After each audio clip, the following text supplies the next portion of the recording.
Sveiki, aš Rytis iš Ekstremalus laisvalaikis ir dabar parodysiu, kaip reikia irkluoti atsistojus. Yra 4 įros sudėdamosios dalys. Pirma yra pagavimas.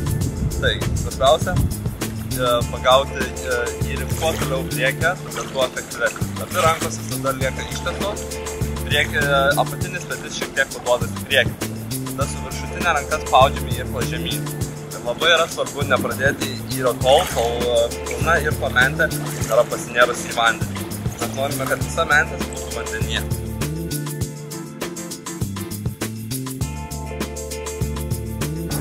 Taigi, dabar aš parodysiu jėgos fazę.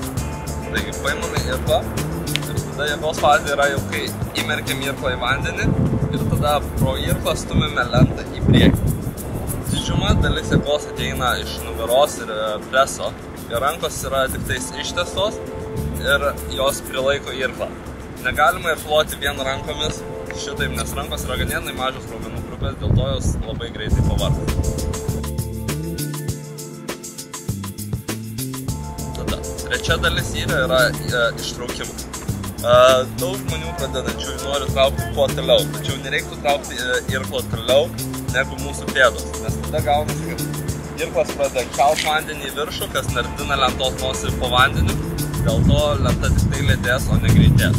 Taigi, kažkur ties, kai irklas bus mūsų pėda, mes norime galvoti padėti apie ištraukimą. Taigi, sulinkim šiek tiek galinę ranką apatinę, pasukam irklą ir ištraukim.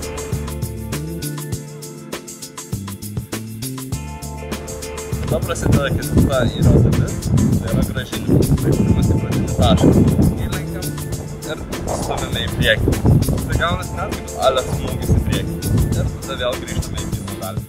Kai mes užbaigėme įrį grąžinimą, taip pat svarbu palenkti irklą su viršutinė ranka. Svarbu jį palenkti ne per daug, nes norime jo pastatyti visiškai horizontaliai, nes tai yra neefektyvu. Tačiau šiek tiek palenkiame, pasukame su apatinę, palenkiame su priekinę ir grąžiname į priekį.